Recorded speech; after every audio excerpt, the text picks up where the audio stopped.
Welcome to Wood Talk. Now here are three guys who have chiseled good looks in their joinery. Marc, Shannon, and Matt. All right, it is show number 552. And on today's show, we're talking about trusting other people's measurements.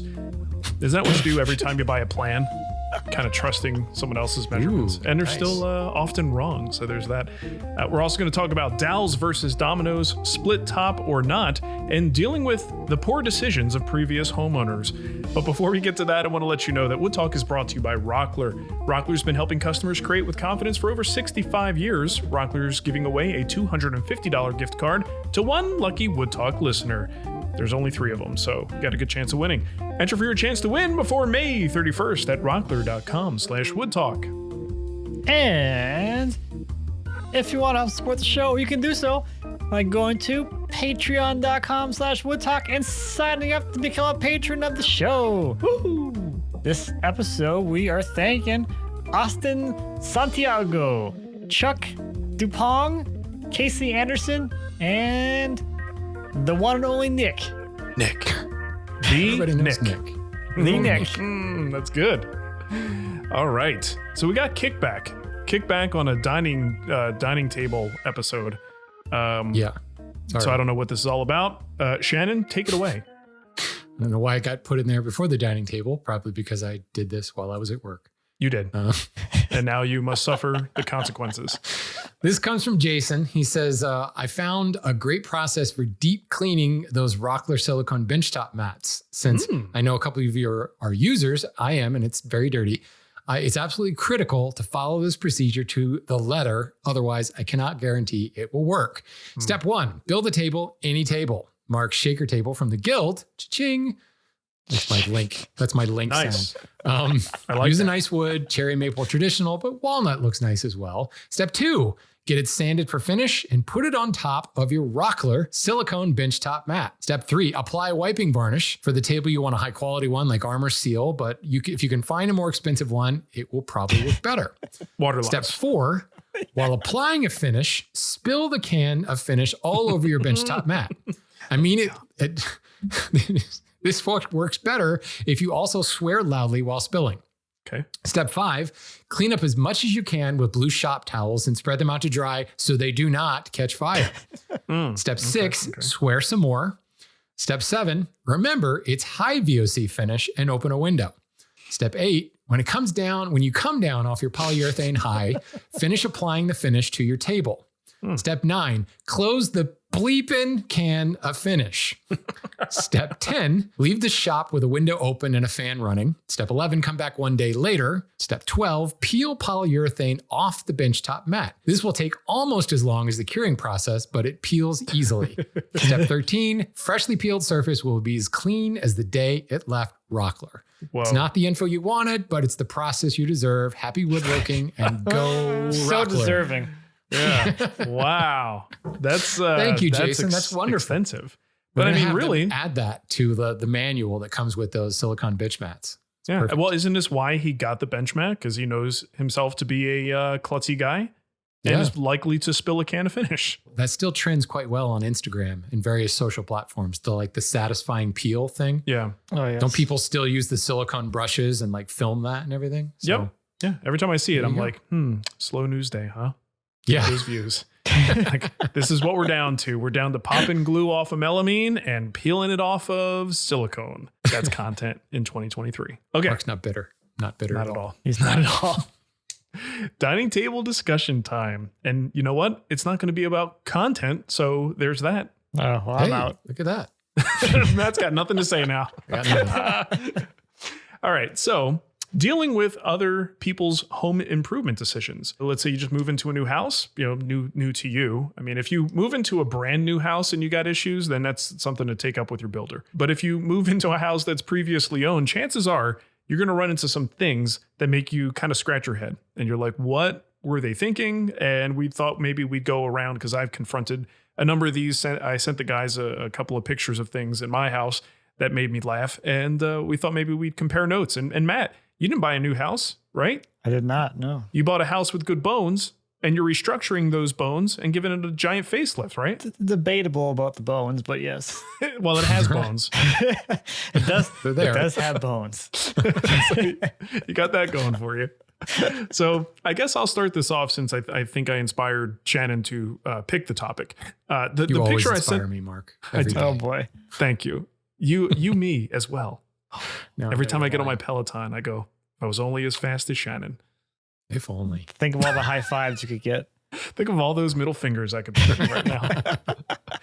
Okay, so I sent the guys a couple of pictures of my house because whoever trimmed out my house, it seems like they might have been maybe a first-year apprentice who was just given a project and just like, here's a sample house, here's some wood, here's a brad nailer, have a good time. Right? Good time.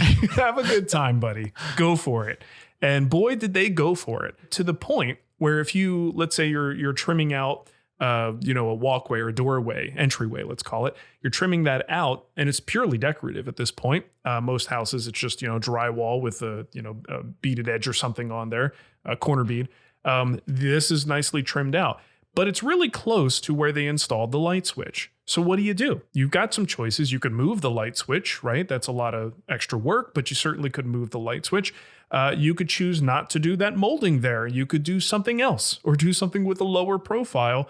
Or option number 3, which is what was done in my house, you simply cut the cover plate because your trim is too wide and it goes over where the cover plate exists. So let's cut that cover plate and then call it done. That's the worst of all the options. And I had it was a clean cut though. I mean, it was a nice match. cut. I'll give them that. It met nicely. It wasn't ragged. Yeah, it wasn't ragged at all. There was no burnt, plastic pieces or anything. So we got that going. Those are inside the wall. I guarantee you, if you take that switch plate off, the part of it is like shoved down behind the box. It was just cut with a multi-tool anyway. So, but I've got 3 of these examples, and one is a tile example that was done the same way, and 2 are trim like this. And so it's a signature. It's not. Yeah, that's what it's it a is. style. That's I'm the guessing look. it must be the look they're going for. It's like Bauhaus. It's a whole form and style. Yeah, it's just one of those things you confront, and at some point, I'm probably going to tone down all of this trim. I just think a lot of it is excessive and it's not to my taste at all. So I'll be taking some of that down, reducing the size of things. I probably won't have to move the switch. I'll probably just be able to downsize the trim that was in that area to an appropriate size that allows that switch to exist in that space. I've been confronting a lot of this stuff. I mentioned in the last show doing a walk-in closet for Nicole. They had wire shelves. A lot of builders will just have builder grade wire shelving, even if it's a nice walk-in closet and a good size. It's just an economical choice to put the wire shelving in there. But not all wire shelving is created equal, and not all people who install shelving are created equal. And these were all done with the little nail pins or little nail clips, and none of them were into a stud. They were all just into open drywall cavities. In fact, some of them were just adjacent to a stud. It was so close. So purposeful to avoid the studs. And we didn't realize this when we moved in and Nicole loaded it up. She's got some clothes, so she's loading it up and everything falls to the ground. There's 3 of these shelves. She heard it happen. She walked in, turned around, closed the door, walked out. Didn't say anything. So get this. I go, hey, I'm going to be the stud here, right? I'm going to go in there, pun intended, and find those studs. I'm going to convert the little clips to just simple clips that can hold screws. And I screw it back into the studs, get it all set up. I pull it. I'm like, that's going nowhere. Like, I did a good job here. She goes in, loads it up. A day later, they fall to the ground. Why? Because now the clips broke. The clips themselves broke. And then the little arms that kind of hold it at an angle, they all just, but guess what? Every screw I installed is still on the wall. Nice. Yeah. You did your part, right? Yeah. I've done all I can do. So yeah, obviously awesome. Now a closet project is in the works to make my wife happy. So nice. I don't know. What about you guys? What crazy crap have you found in your houses? It usually ends up being trim, kind of like you're talking about with your light switch. But I swear they just ran out of molding. They just ran out of trim. Yeah. Because it terminates like 8 inches from the wall. But the nice thing is he at least had the forethought to put a scarf on the end. So it's not just like a blunt butt joint right on the end. It's nicely feathered. Oh, that's beautiful. But it's still 8 inches from the corner. Just feathered right into the drywall. Yep, absolutely. Nice. That's just lovely. But it's not even like a 1 to 12 scarf. It's just 45-degree angle on the miter saw. Just zip right there. Done. Yeah.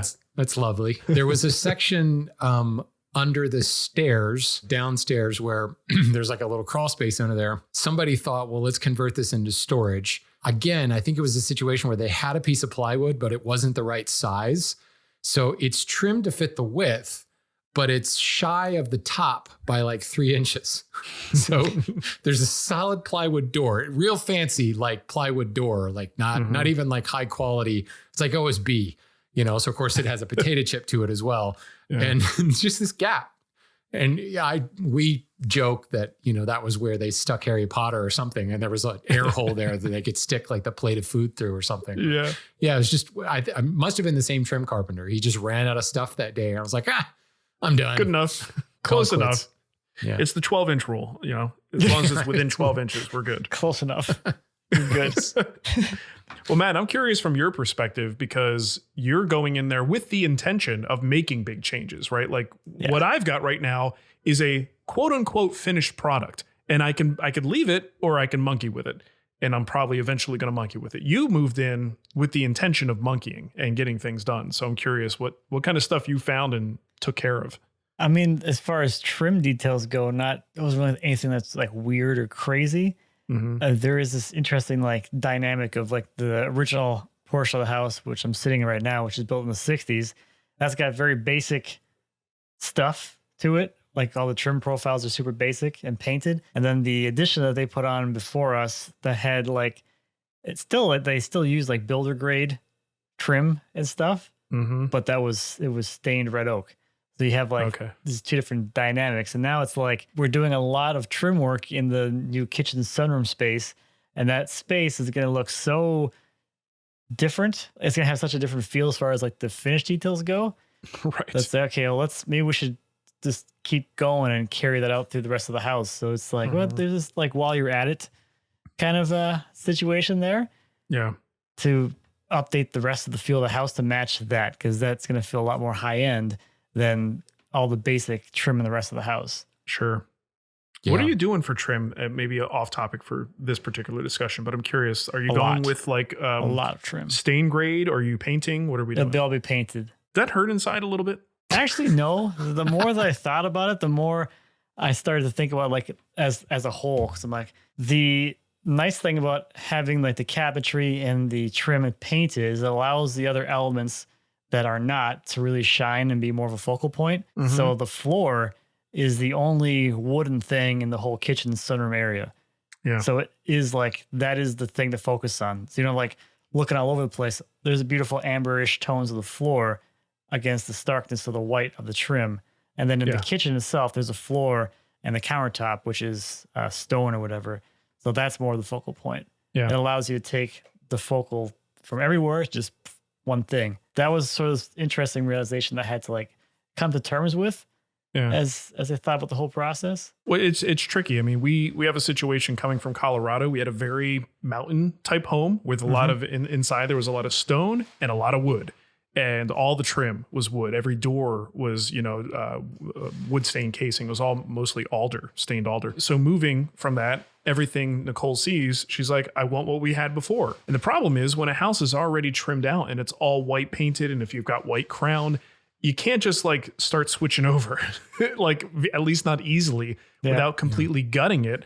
And I'm kind of trying to wrestle with that myself. If I start to do some built-ins, can I get away with, using cherry there? Or do I have to stick with this white painted look? But I love the perspective there about drawing your eye to specific things by muting some of that other stuff. It's just like how we approach pieces of furniture too, is you're like looking at like, say like on, I don't know, like your sideboard, like the panels are supposed to be visually impactful. Their surroundings should be like kind of like taken aback. So you focus on those panels. So typically like your rails and styles, everything going to be some kind of straight grain, boring thing.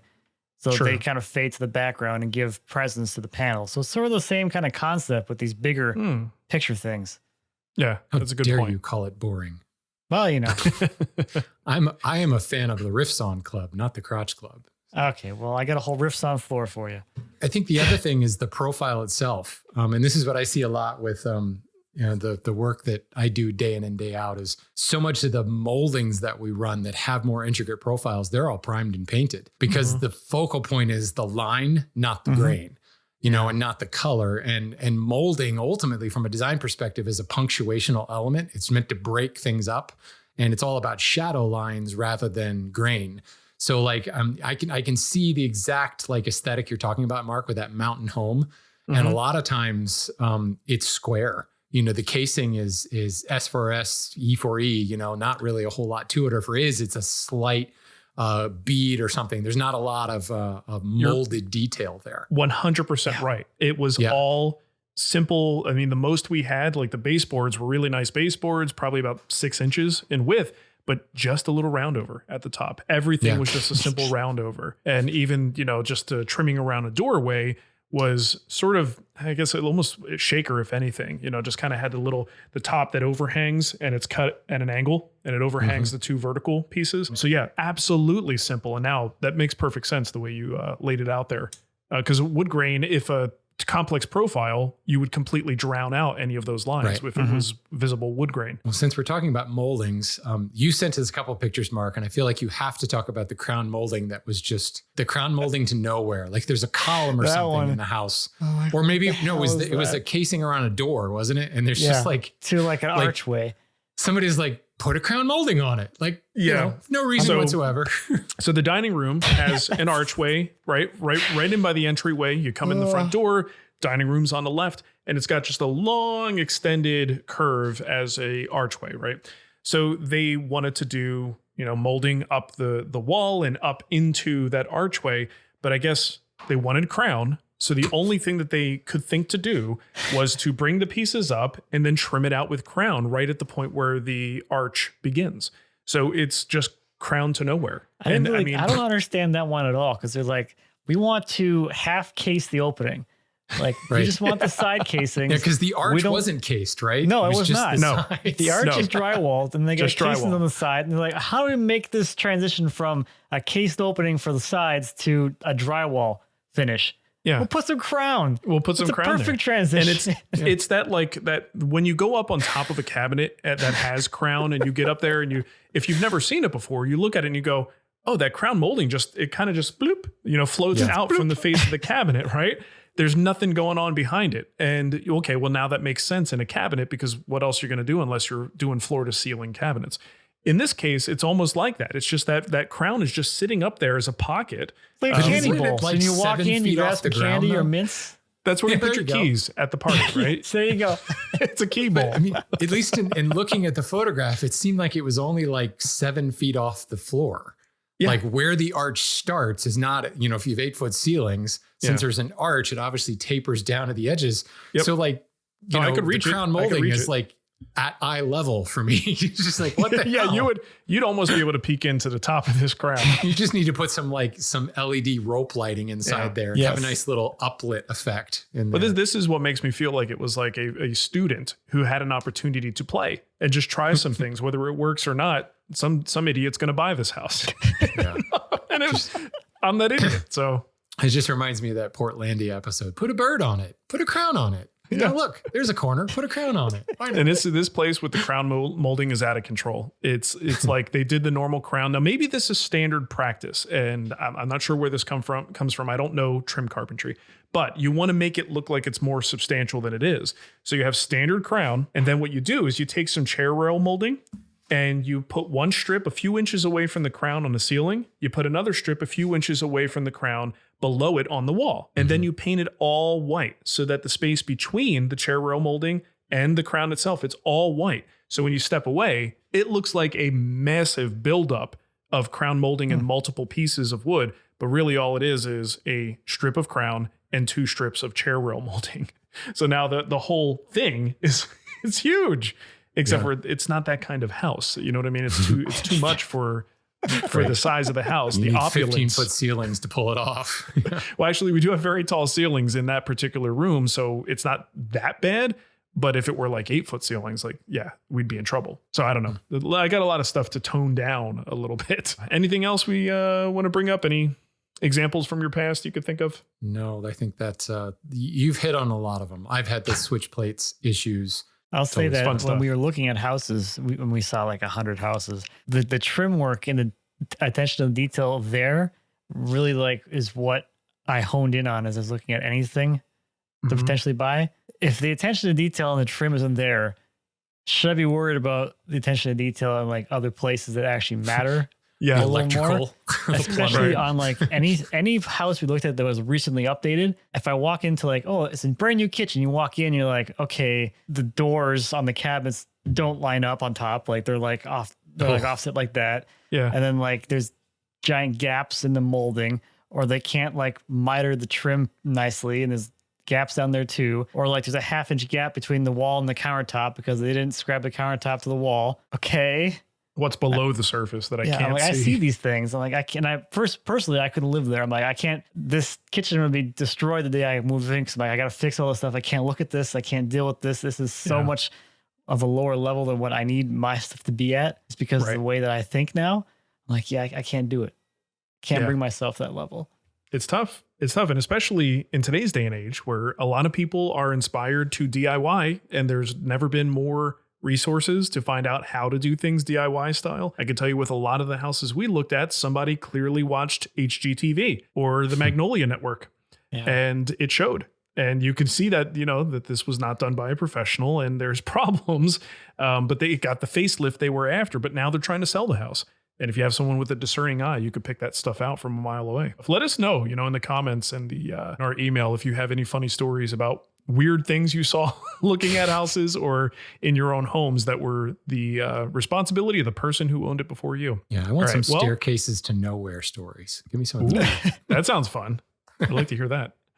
All right. Well, you guys know Rockler's a sponsor, and you know that Rockler has lumber, and they got lots of it. So you could visit a Rockler store or rockler.com for all of your lumber needs. Rockler has dramatically expanded their assortment of quality hardwoods, exotics, live edge slabs, turning lumber, and plywood in most stores. From Purple Heart to maple to walnut and more, you're sure to find what you need for your next project. Rockler's website lists the current stock available in each store, which is awesome, plus a large selection of lumber and slabs that they can ship directly to your door. Experts are available in both stores and online to provide you with lumber selection advice and assistance. Visit rockler.com/wood to order or learn more. It's good stuff. They got great wood there. All right. Okay. We got questions. Got a couple of questions, and then we'll get out of your hair, people. So first question I have here is from Marc. Subject is dowels versus dominoes.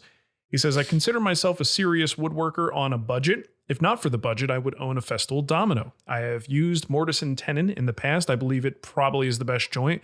For most applications, to me, it's very time consuming as well as stressful. I've been researching dowel joinery and I'm about ready to pull the trigger on the Jessom doweling jig. I looked at their Pocket Mill Pro, which pretty much does what the Festool Domino does in a more time consuming way, but at $540. When I came across their doweling jig, the Master Kit, $238, that seemed like a more practical alternative that may provide a possibly stronger joint than the Domino. Any thoughts? So I think people sell dowels short. I personally prefer other things, but that isn't because dowels aren't strong enough. Open up a book by a gentleman named James Krenoff, one of the most world-renowned furniture makers, designers of our time. He started the College of the Redwoods, right? Yeah. So, I mean, so. just a guy you should really know something about and look at his furniture style and his methodology. A lot of the things he builds will be, case sides and bottoms and things, parts coming together with a series of dowels. You could look at Philip Morley's work. There's work where he has actually done things with a series of dowels. There's really no reason that you can't use that. It is perfectly viable. It's incredibly strong. I don't think you need to get on a domino train unless you absolutely want to and the budget is there. There's a bunch of different kits for making dowels and jigs that you can use for making dowels. Certainly Jessom makes fantastic stuff. I haven't used their kit, but I can't see why it wouldn't be fantastic. So I at $238. If you like the idea of the dowels, I say go for it. I really think we sell them short in terms of what they can do and their strength and their versatility. So I'm not going to push you in any other direction other than the one you're already headed in. I say go for the dowels. I'm going to push you to rockler.com, to the Rockler doweling jig. Mm-hmm. And maybe look at Beadlock if you're, want to be more indecisive about it. You got other options there. Certainly Beadlock is an option. All right. Sorry. Had to throw the Shannon. sponsor thing in, it's important. No, very, very well done. This is from Chris. He says, I just started out as a woodworking business. I'm not new to woodworking. As a job, it's been brought to my attention through a friend of my wife that her friend is wanting to build an entertainment center in her living room. So I told her that I would go over there, take some measurements so I can draw it up and get her a quote. My wife jumped in and said, or her husband can get you the measurements for you. Am I being irrational for not trusting someone else's measurements? I don't think you're being irrational at all. Nope. We're talking about entertainment center, but we're talking about a built-in entertainment center. So, if it's just going along like a wide open wall, maybe, but if it has to fit in like a nook, or if there's other aspects of the house other than the ceiling is this tall, Doorways. There's so many things that can go wrong there. So if they are absolutely insistent, hey, that's kind of a red flag. Like, they do know that they need you to come there to install it, right? Like are they hoarders? Like, do they not want you in your house or something? What if their house just might be dirty, or they're embarrassed of all the shiplap? Yeah, maybe. big piles of shiplap. So it's one of those things where as a professional, I would put some sort of like something signed. Like, I can't be held responsible, like, if this doesn't fit because I didn't take the measurements or something like that. Or you could specifically say, okay, I have to have these measurements. So go to the point where like draw something up and say, I need this measurement, this measurement, and this measurement, and have them like fill in the blanks on like a rough diagram you created or something. If they're absolutely not up for that. We don't know that that's the case. I mean, this is just, maybe your friend's wife saying, oh, we'll get the measurements for you. And she's not wanting to like inconvenience her or something, but I would be very, very hesitant to take this on. And I would require a lot of assurance that if what I build doesn't fit, I will not be held responsible for You're it. going to get paid. Right. I need a sound clip from Lindsay that says I'm not legally obligated. Yeah, for sure. I'd be real hesitant. That sounds scary to me. I'm nervous enough with my own measurements, let alone someone else giving me measurements. Yeah. Especially a built-in, man. Whoo, that would be tricky. So yeah, I wonder if this is just a situation where it's not that they're refusing in a sense. It's more that he's just being cautious because he doesn't want to sound like a jerk. Like, no, I need to come there to take the measurements. He's just kind of gut checking that. And the other thing is, I remember there was actually a great article in Fine Woodworking, Lord knows when you go to the finewoodworking.com, like, you have no idea when this article came out. I just remember reading it like 8 years ago, but there's a great article on built-in furniture. And a lot of the genius to built-in furniture is building for like scalability, like building it in modular parts. So if you've got an entertainment center, maybe you've got a cabinet where the TV goes, and maybe you've got 2 flanking cabinets. And those are actually 3 different boxes that you build, and you specifically design a bit of wiggle room around them. And that's what trim is for. You shim those 3 boxes in place, you secure them either to the wall or to like a pedestal or something so that they're firm. And then the little gaps that you may have in between those 3 cases, that's what rails and stiles are for. So, you could also build for that eventuality so that you've got some wiggle room side to side. That's a nice, safe way. And frankly, even if you have the dimensions, it's kind of a smart way to build built-in furniture anyway. Well, and there's also the built-ins that there's really no independent structure of its own. It's all built in place. So it's almost like a facade type thing. Now that is something where, if he's got the skill to do that, a basic measurement might be enough to go in there. If you have the materials and you do all the work on site, then you might be able to get away with it. It doesn't sound like that's what he's going to do, though. This sounds like build most of the cases and things in the shop and then do some the last parts of the process on site. Yeah. Interesting stuff. All right, Matt. Right. Okay. This one's from Jason. Jason says, I have a chance to get a Norway maple slab 6 inches thick and wide and long enough for a Roubo style workbench. Working with a slab that big is tough, I assume. So I've been considering a split top bench and using smaller slabs or laminating slabs.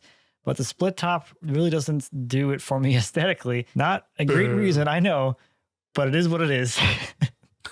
I'm also not sold on the functionality of a split top. I'm a hybrid woodworker and prefer using machines for the heavy work of dimensioning and bulk waste removal, but hand tools for finishing work. What are the pros and cons you guys see with a full slab versus a split top bench? We all have split top benches, right? No, hell no. How dare you, sir? He would never, except for the How one that he dare made you. himself with a chisel. Split apart. That's not No. true. I do have a split top, kind of, sort of, up in Maine. It's a That's Maine what I'm thinking. house. I'm like, Oh yeah, your main Yeah. house. you got Okay. both of But them. it's filled in all the time. That's where a fence goes. So Yeah. Nice. Okay. So I just thought of like a few pros and cons here. I'm sure there's a lot of other things, but some of the pros of the split top, I think the biggest pro is when you're building it, you're only dealing with two narrower slabs. Those slabs can actually go through most shop machines. You can actually put the thing through a planer and have it come out that way. If you're a power tool woodworker, unless you want to do a router sled, you're probably not going to have a fun time flattening a 6-inch thick single piece slab. I think just the building process is going to be easier with the split top. I mean, you already said you don't like it, so I don't know why we're talking about this to begin with. It is funny. He not only does he not like it, but he has a 6-inch thick slab that's wide enough to do the job. It's a good question. Why are we having a discussion? Actually, I don't know. You know what? I don't know why I picked this question. Here's what you do. You take your single slab, you rip it in half, you flatten the two halves individually, and you glue it back together, you call it a day. Yeah. see, but therein lies the other issue. A 6-inch slab, how you plan to rip that in half? Like no table saw I know, at least not a cheap one, has that kind of depth. That'd be a 2-passer. 2 passes. Yeah. All right. Well, sure. Unless you've Still, got one of sounds those like a nightmare. giant beam saws. I mean, yes, like- it doesn't like Matt sound has. fun regardless. Yeah. Don't get me Right. wrong. I wouldn't do it. So you're going with 2 pieces because it seems like it'd be easier to flatten, but you still have to rip it into 2 pieces, which could be difficult in and of itself. So Yeah. maybe suck it up and either build a routing sled or Oh, just man. pick up a hand plane. It's not that hard. Honestly, he's got this maple slab. This sounds like something, just get some exercise with that hand plane. Use that as your bench top. I mean, most people don't have access to something like that. And that's why we also come up with these other ways to do it, because we have to do a lamination anyway. So if I'm doing a lamination, it's a lot easier to deal with 2 smaller pieces. I have the option to do that, but I'm not coming from a giant slab that I'm going to split in half. Like, you've got what you need. I say, mill that thing down, get some practice with the hand planes, and you've already got your top ready to go. Like, that's a great time saver. I mean, Matt, you kind of do this with your workbench kits, right? Yeah, and I You're have doing one it- like yeah. that. I have a single slab kit that I saw as a test that hasn't moved at all, just to see if I can Yeah. actually do that. So I have a 30-inch wide top that's 6 inches thick and 8 feet long. So I Right. know what that feels like to actually move the thing around and looking at it. Yeah. And now I have the surfacer. I'm like, I just throw it on the surfacer and buzz it off and it's flat. Yeah. But that's also why I got that machine. It was to flatten big, weird stuff like this. Sure. Yeah. Do you guys actually see any pros in using the workbench? Like, forgetting about building it, what do you use that split top functionally for? It's something that once you have it long enough, you find ways to use it, or you actually, sometimes I have to remind myself, like, oh yeah, that's right. I could solve this clamping solution by clamping in the middle of the bench. Normally it's not that easy to clamp in the middle of the bench. If you want to use your hold fast, sometimes you have conflicts or the hole may not be in the right spot. So there are times, I will say it's few and far between. It's not like a daily occurrence, but there are definitely times where I go, you know what, I'm kind of glad I've got that slot there because I could slide a clamp up in there. It just makes the bench a little bit more versatile. I also do use the plane stop quite a bit, which is nice just to very quickly. I mean, it's not like you can't have a plane stop in other ways with a monolithic top, but it is something that I use quite often. Having the and I plane also- stop with the tool holder in is kind of nice too. Because if I remember to do it, I put the tools back in the slot, so at least the bench is a little less of a disaster as I'm working.